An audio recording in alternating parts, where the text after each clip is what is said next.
Amerika at G7 countries, mga sangkay, sasabak na rin ba sa malaking digmaan?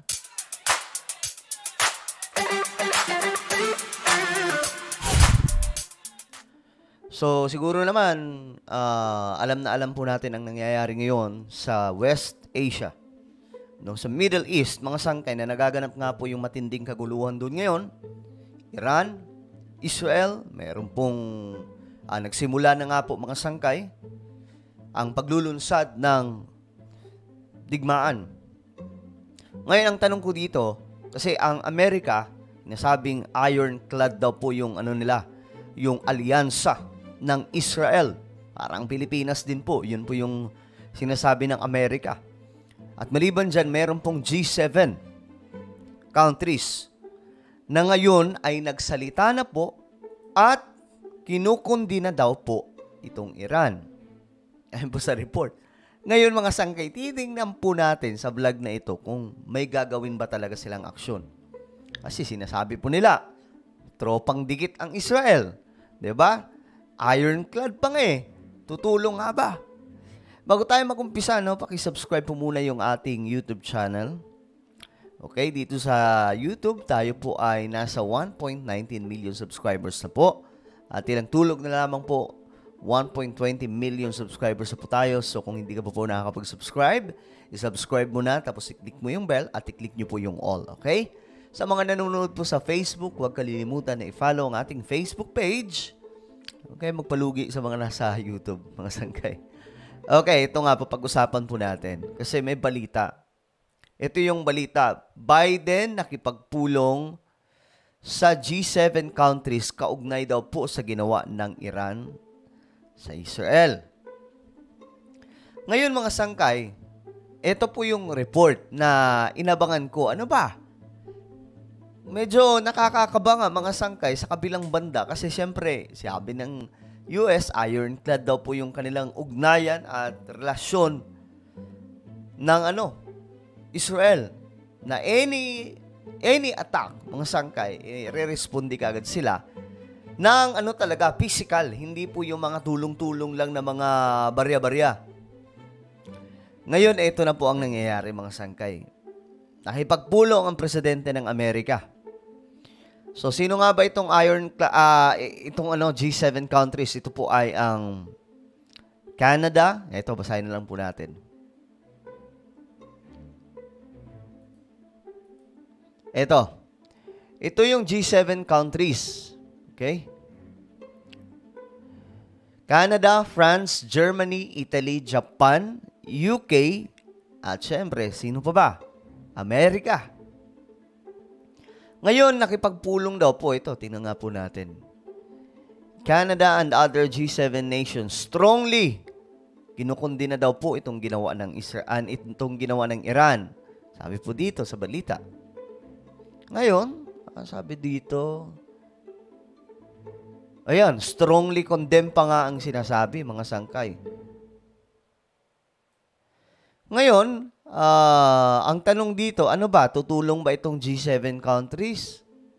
O hanggang lang sila? Hanggang sabi na kinukundi na namin yan, hindi namin nagustuhan yung ginawa. Ang bira. Ngayon, ito po ang report. Ironclad, diba? Parang Pilipinas eh. Ito.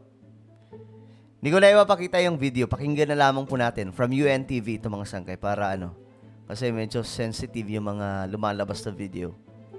Lea, ano na ang balak ng Estados Unidos at ng G7 sa nangyaring pag-atake ng Iran sa Israel? Ano ang balak ng G7 countries at Estados Unidos?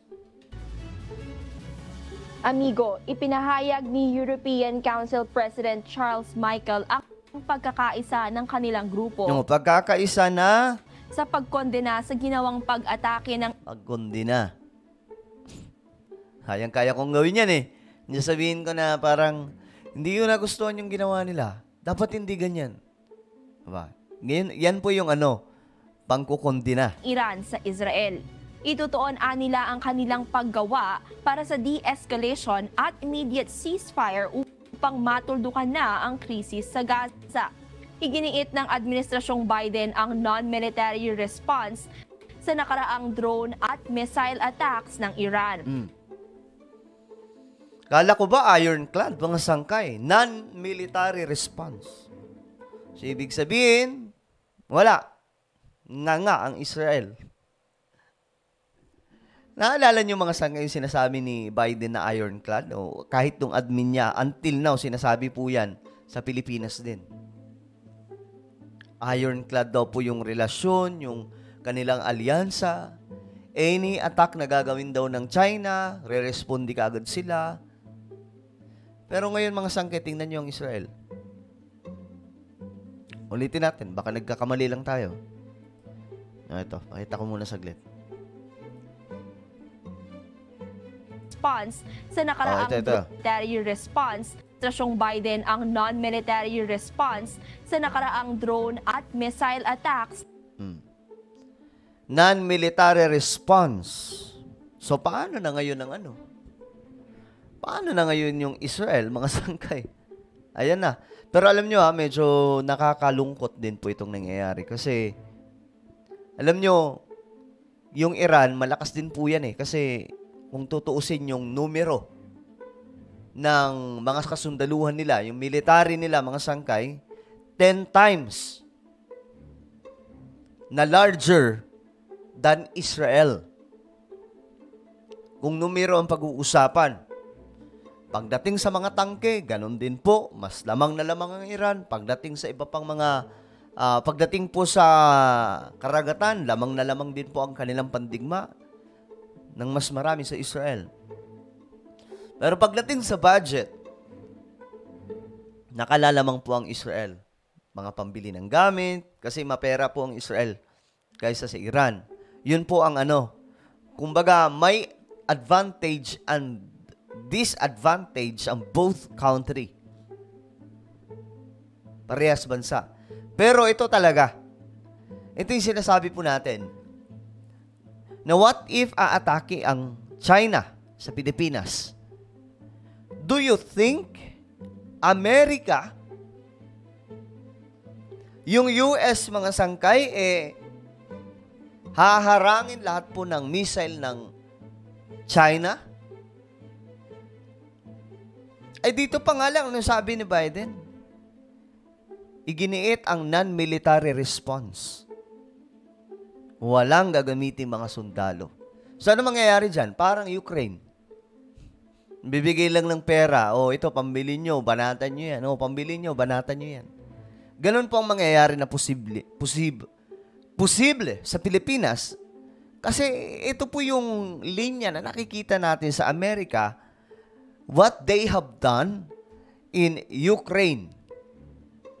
Sabi sa balita, ang Ukraine daw against Russia, ginamit daw po ng US ng mahabang panahon, mga sangkay. Nag-spy doon for more than 10 years. Kung hindi po ko nagkakamali. Then after niyan, mga sangkay, ayun na. Naging proxy na po ang Ukraine against Russia. So, may sa kabilang banda po talaga, medyo alanganin. Kaya nga sabi ko, kung si Donald Trump ang presidente ng Amerika, medyo kampante pa ako sa mga desisyon sa buhay ng presidente. Pero pagdating po kay Joe Biden, alanganin ako kasi may pumipindot lang po dyan. Kita nyo ngayon ang nangyari sa, diba? Israel. Ng Iran. Sa pakikipag-usap ni President Biden kay Israeli Prime Minister Benjamin Netanyahu. Wait lang, tanggalin ko na lang to. Noong Sabado, hindi sasali ang Estados Unidos sa operasyong opensiba laban sa Iran. Yan ang sinasabi ko mga sangkay. Hindi sasali daw yung Amerika. Pero ano sabi? Ito ang sinabi ng Biden administration. Ironclad daw Ngayon, tingnan nyo po, mga sangkay. Ito po. Para magkaalaman. Biden vows ironclad support for Israel. Ayan Anong sinabi rin po ni Biden? Anong sinabi rin ni Biden sa Pilipinas? ironclad support for Philippines against any attack galing sa China. Pero anong sabi ngayon mga sangkay? Anong sabi ng administrasyon ni Biden sa Israel? Ang Estados Unidos sa operasyon, hindi sasali ang Estados Unidos sa operasyong opensiba laban sa Iran. Yan pa lang, tapos na mga sangkay. Tapos na ang usapan. Posibleng gawin po yan ng US sa Pilipinas. Again, against po tayo sa China, against po tayo, ayaw po natin sa ginagawa nila dyan sa West Philippine Sea. Dahil malaking kalokohan yung ginagawa nila dyan. Nangaagaw sila ng teritoryo. Sakop na po ng exclusive economic zone ng Pilipinas. Masyado na pong nambubuli itong China. But, ang tinutukoy natin dito, since pinapaasa po tayo nitong Amerika, kaya ba talaga ng Amerika na ipagtanggol tayo? O baka naman, pagdating na po ng digmaan, iwanan tayo sa ere? Kita mong ginagawa sa Israel. Kita mong ginawa sa Ukraine, di ba? Yan ang malaking problema mga sangkay. So, I hope na mag-isip-isip din po tayo. Pero, wag po tayo kumampi sa Amerika, sa China. Pro-Philippines lang po tayo. Okay? So, ano po ang inyong opinion mga sangkay na ngayon itong Israel, tila baga nilaglag na lamang po ng galong-galon na lang ng Amerika? I-comment po sa ibaba ang inyong mga opinion. Mayroon po akong isang Facebook, not Facebook, but YouTube channel, guys. Ito po. Sangkay Revelation. Hanapin niyo po ito sa YouTube. Pinag-usapan po natin dito yung about sa mga Bible prophecy na kasalukuyang natutupad ngayon. Hanapin niyo na lamang ito, then click the subscribe, click the bell, and click all. Makikita niyo rin po yan sa screen. Okay, ako na po ay magpapaalam. Mag-iingat po ang lahat. God bless everyone.